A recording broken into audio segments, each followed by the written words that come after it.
নমস্কার বন্ধুরা, আপনি যদি দেশের এই তিনটি জনপ্রিয় সরকারি bank Indian bank, Canara bank এবং পাঞ্জাব ন্যাশনাল ব্যাংকের গ্রাহক হয়ে থাকেন, তাহলে আপনার জন্য অবশ্যই বাম্পার সুখবর আছে। কারণ এই তিনটি ব্যাংক তাদের সেভিংস অ্যাকাউন্টের নতুন নিয়ম ঘোষণা করেছে।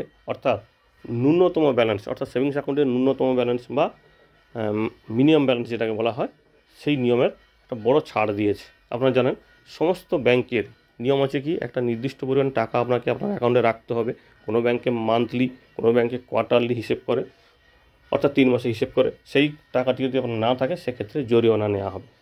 কিন্তু এর আগে স্টেট ব্যাংক সহ কয়েকটি ব্যাংক অলরেডি এই মিনিমাম ব্যালেন্স বা ন্যূনতম ব্যালেন্স না থাকলে যে জরিমানা নেওয়া হতো সেটা বন্ধ করে দিয়েছে।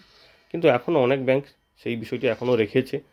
তার মধ্যে রিসেন্টলি অর্থাৎ 1 জুলাই থেকে দুটি জনপ্রিয় ব্যাংক ইন্ডিয়ান ব্যাংক এবং পাঞ্জাব ন্যাশনাল ব্যাংক তাদের মিনিমাম ব্যালেন্সের নিয়মটি বা ন্যূনতম ব্যালেন্সের নিয়মটি তো সম্পূর্ণরূপে তুলে নিল। অর্থাৎ আপনার টাকা থাকুক অ্যাকাউন্টে বা না থাকুক, সেক্ষেত্রে কোনোভাবে কিন্তু জরিমানা করা হবে না।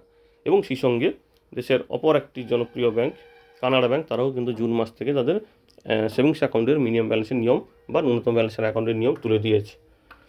অর্থাৎ আপনি যদি পাঞ্জাব ব্যাংক, কানাড়া ব্যাংক এবং ইন্ডিয়ান ব্যাংকের গ্রাহক হয়ে থাকেন, তাহলে আপনার এবার 1 জুলাই 2025 থেকে আর ন্যূনতম ব্যালেন্স নিয়ে চিন্তা করতে হবে না। অর্থাৎ আপনার অ্যাকাউন্টে টাকা থাকুক বা না থাকুক, তার জন্য কোনো জরিমানা করা হবে না।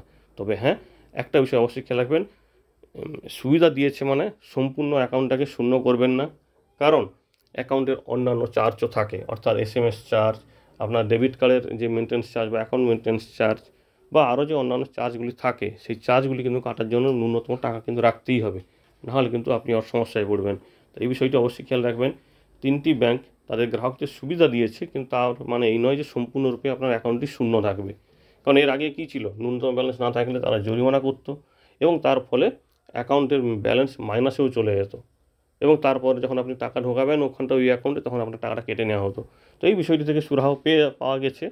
তাহলেও এই বিষয়গুলো অবশ্যই খেয়াল রাখবেন। অন্যান্য চার্জ বাবদ ব্যাংক কিন্তু সবসময় যেন টাকা কাটতে থাকে। কিন্তু তবে হ্যাঁ, এই ন্যূনতম ব্যালেন্সের যে নিয়মটিতে ছাড় দেওয়ার জন্য পাঞ্জাব ব্যাংক, কানাড়া ব্যাংক এবং ইন্ডিয়ান ব্যাংক অবশ্যই কোটি কোটি গ্রাহক উপকৃত হবেন। বিশেষ করে যারা প্রান্তিক মানুষ, তাদের অ্যাকাউন্টে সবসময় যেন মিনিমাম ব্যালেন্স রাখা সম্ভব হতো না। অন্যান্য ব্যাংক ছাড় দিলেও এরা কিন্তু এই নিয়মটি রাখার কারণে অনেক সমালোচনা হচ্ছিল। আশা করি ব্যাংকটি নতুন সিদ্ধান্ত নেওয়ার কারণে দেশের মানুষ অবশ্যই উপকৃত হবে। তো এই নতুন নিয়মটি, অর্থাৎ পাঞ্জাব ব্যাংক, কানাড়া ব্যাংক এবং ইন্ডিয়ান ব্যাংকের ন্যূনতম ব্যালেন্সের নিয়মটি তুলে দেওয়ার কারণে কতখানি উপকৃত হবে সাধারণ মানুষ, অবশ্যই কমেন্ট করে জানাবেন। ধন্যবাদ।